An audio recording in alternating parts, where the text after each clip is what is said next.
are. It's day 3 of Aftershock. Shasta and Huey backstage at Aftershock Festival with Dayseeker. How are you guys? We're good. How are you? Good to see you. Thank you for asking. We're doing great. We're so stoked. It was funny because as soon as I'm a little late to the game, and as soon as I found you, I texted him immediately. He was like, "Oh, I found a band." I was so excited because I was like, "This is my speed. You are my speed." So I'm very stoked about you guys. So thank you for taking the time today. So I started and then went backwards with you guys, right? And I guess that's probably how a lot of people find you. You know, they start with what's now and then they kind of unpack. So when that happens, where would you like people to go? Because you have had this sort of progression with the band where it was like sort of more hardcore and just sort of more melodic, and I've attached myself with the melodic and that like really lyric forward, powerful, emotional stuff, if you will. How do you feel about that progression for you guys? We feel great about it. I think probably like most bands, it's like we want you to start at the newest stuff and then go go backwards from there. But because I think we're most proud of our newest stuff for sure. Well, you've evolved. Evolution is a good thing, right? Yeah, absolutely. That's what we all hope to do. Yeah, absolutely. Yeah. So that's really cool because for you guys, what does it mean to play like a big festival like this, like Aftershock? I mean, there's so many great bands. I'm sure for you guys, it must be like real inspiring to be on stage with so many legend bands, other upcoming bands. But yeah, what does it mean for you to be at a festival like Aftershock?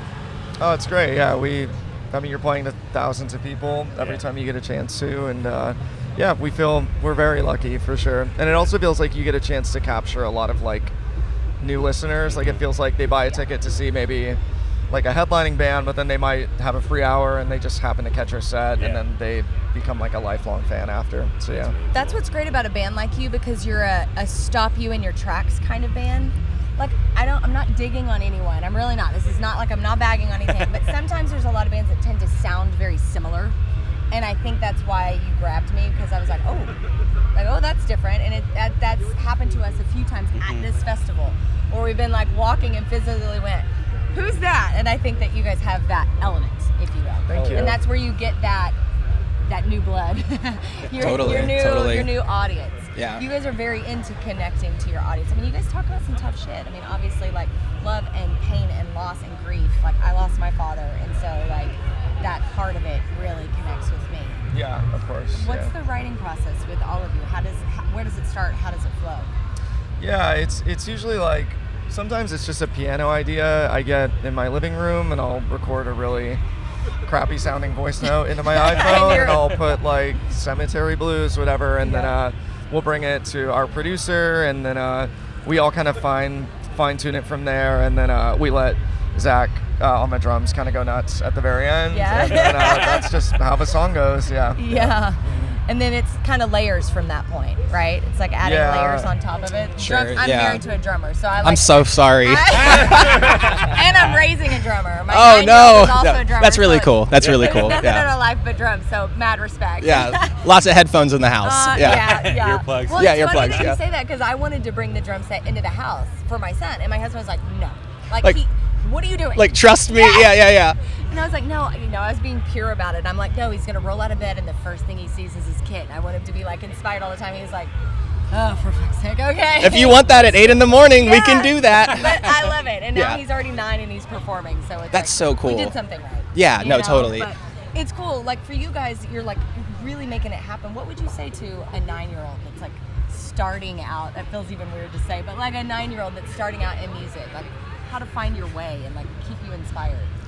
I think a lot of us start just by emulating and like mimicking people that we like. For me, it was like I would listen to Blink-182, and Travis Barker was like, oh, I got to learn that, or even Korn. They're here today, and it's going to be a very full circle thing, because it's like I grew up listening and like I was like, oh, this is heavy, and there's like double bass, and I'd never heard anything like that before. So that kind of taught me how to play that style, and then I just kind of put my own twist on it. So I would just tell a young kid to just like, hey, just like copy your favorite band, just try to like listen to what they do and try to do it. Yeah. Were you here Thursday to say Blink?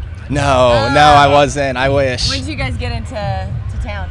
Today. Oh, okay, cool. So you haven't been able to be in the chaos. No, we like just woke up. Okay. I'm pre-coffee as well, so I understand.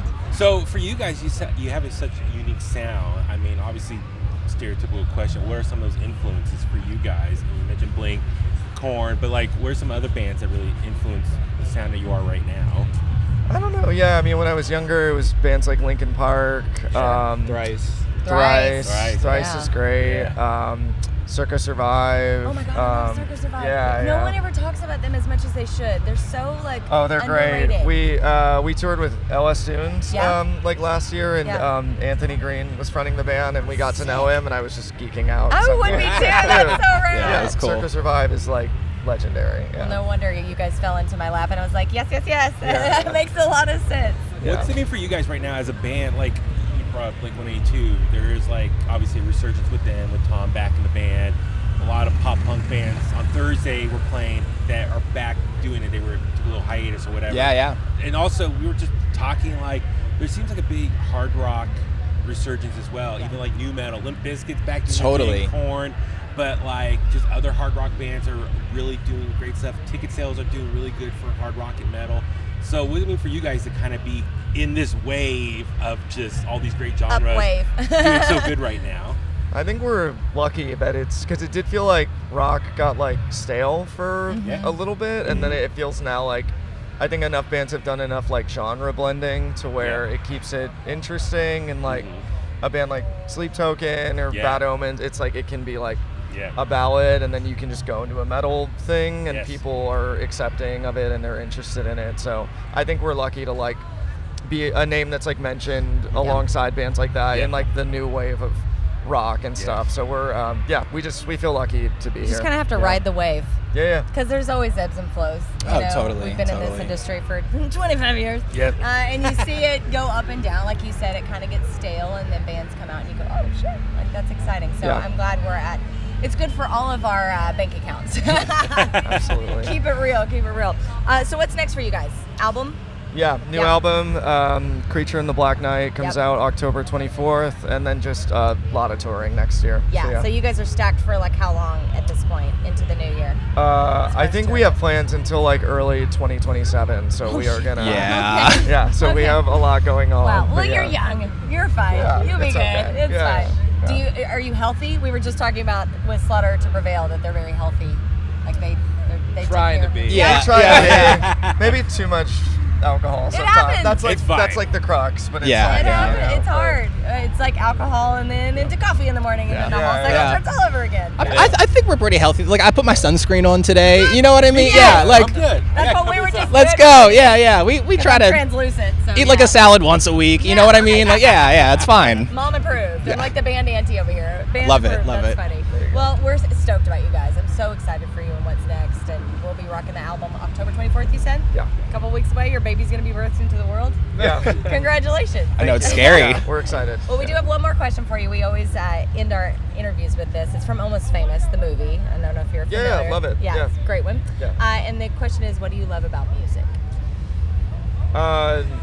The connection, I guess, just to be like when I was younger and struggling, that's like I listened to music and it helped me feel less alone in what I was going through. So for me, it's the connection. Yeah. And now you have that with your fans. Yeah. They're connected to you, which is so cool. I would say the same.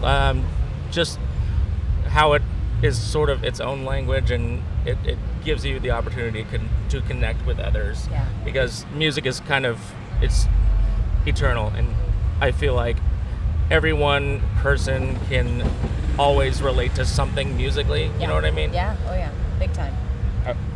Yeah, I would agree with these guys too. Like connection, like Roy said, I would definitely feeling that you get out of it, and even playing it, the power, the energy you get from just like playing it, and the exchange, I would imagine, from the audience. Oh yeah, it's crazy. It's like music.